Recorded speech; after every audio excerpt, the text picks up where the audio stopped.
Hello everybody, Tim Norris here, aka GreyElephant. And Carmen Norris. And welcome to a quick review by GreyElephant Gaming. Today we're going to be talking about Castles of Mad King Ludwig. I'm so mad I'm in the books. Now, the purpose of this video is to give our opinion of this game. But what did they do if they want to know more about it? If you want to know more about it, you can watch our live play. And you can see the entire game played out in real time. You'll be able to see who won, too. Now, one thing I want you guys to know is that we write down all our thoughts. So if you catch us looking down or little eyeballs, think of us as news reporters. Yes, do not be offended. We are just simply news reporters. Today at 12 o'clock there was a collision on Highway 31. Okay, now, one thing I thought was cool about this game, I did not know this. There is a real Mad King Ludwig. He is a historical king. He is a real king. And I didn't know. And he was considered mad as well. Because he spent all of the nation's money building castles. And I thought it was kind of cool. Because it kind of created this theme. And it made it just that much more cool for me. Now, Carmen and I, we played this game at Gen Con. And we both really enjoyed it then. They sent us a demo copy. So we really appreciate that. And we have played this now probably about 5-6 times. And man, I really like this game a lot. But I don't want to keep doing all the talking. What are some of the things you enjoy about it? Well, the first thing that popped into my head as far as my favorite part of the game, it just seems like not a lot of tile laying games have this aspect, is the room finishing bonus. Oh, yep. If you finish a room by closing off all the entrances, then you get a bonus. And I really like to expand on that and focus on that in order to maximize my points throughout the game. And it makes sense. And what's cool is, depending on like some of the sizes of the rooms will depend upon how many victory points it's going to be worth, or even just how good the bonus is. Like the utility rooms always typically have just like one entrance, super simple to finish off, but a lot of times they don't give you a lot of victory points. But then they also do allow you to draw 2 bonus cards, and you get your choice of one of the 2. So not super powerful, but it can be beneficial. Yeah, I think that's one thing where I feel like some luck comes into play, because I've had games where the room tiles that are available really work along with the bonus cards that are in my hand. And then I've had games where that just doesn't happen, you know? Yeah. I mean, I might have a bonus card in my hand for a room that just never comes out. Well, but a lot of times, though, the sleeping chamber can fix that. Because the sleeping chamber will let you focus and be able to draw certain room tiles, and then you can put those on the draw stack, and you know that those rooms will then become available. And that could work hand in hand with trying to get your bonus cards completed. Yeah, I think my problem is that I focus so much on my favorite things, and so I kind of ignore the sleeping chambers.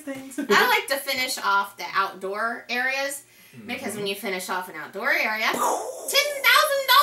Right. And you need that money in the game. Yeah, I mean, it just huge. has to happen. So sometimes, you know, I'll finish off an outdoor area with a hallway or something. Oh, yeah. Just to get it done. Don't walk down there! It's close to nowhere!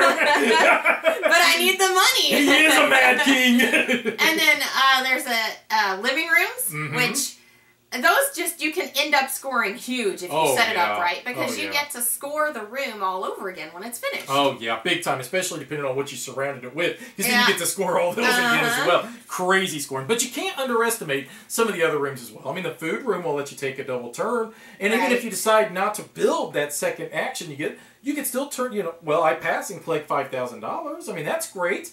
And then, sleeping chambers, I mean, really, they are huge to try to be able to complete your bonus cards. They can set it up perfectly. I shouldn't ignore the sleeping chambers. It just seems like, there's always the right room depending on the circumstance. That's the beauty of the game. Well, and speaking of setting it up, when you're the master builder, all the other players pay you.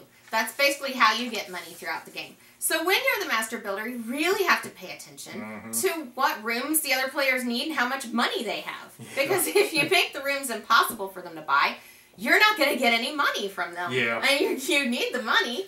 So pay attention to what they need also, and how many points they're going to score. Because you don't really want to give them a whole lot of points either. Well, and at the end of each round, whichever rooms have been bought, a coin will go on that room, and that counts as like a discount.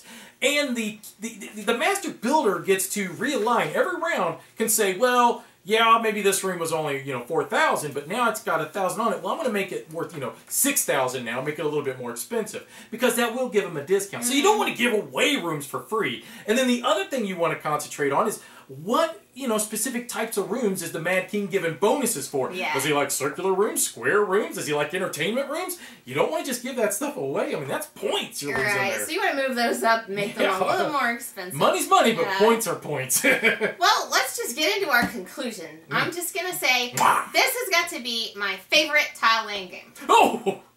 I gotta stop you. Okay. Carcassonne Hunters and Gatherers. You love that game. I do love that game. I do. It's Carcassonne Hunters and Gatherers is very nostalgic for us. So, it is one of our top 3 for so long. Oh, we yeah. always play it. Oh, yeah. But I feel like it's a bit simpler than this game. This game, it really kind of feeds the gamer in me more. Oh, that makes sense. That makes sense. So overall, you like it. You give it a thumbs up. Overall, thumbs up. Boom, boom, boom. Okay, and I agree 100% with what Carmen said. I think this game is fantastic. It's one of the best games of the year. The thing about it is it's very easy to learn, it's easy to teach, and it's just a lot of fun building a castle. And you'll always build these different, elaborate castles. One game to the next is never the same. And that's what's cool too, is what I like. Depending on what tiles appear, will change the outcome of the game as well. If a lot of sleeping chambers pop up, well, you're going to have a longer game and you're going to have bigger castles because more tiles are going to be more rooms in each of its castles. If you get a whole lot of, say, like the living rooms. Thank you, I couldn't think of the word. The living rooms, you're going to have a high scoring game because you're going to keep getting all them bonuses. So no two games feel exactly alike, and I think it scales extremely well from 2 players all the way to 4. Oh, yeah. So it's a fantastic game for just couples, and it's a fantastic game for 4 players. Like I said, fantastic, wonderful game. Highly recommend it. Check it out. But you don't have to take our opinions for these things. Guys, why do we do live plays? We do live plays. We do live plays, and we're going to put the link up there for you one more time. Click on that. You'll be able to see us play the entire game. And then you're going to get a great feel for how it plays for yourself. And as usual, we appreciate you watching. Bye-bye.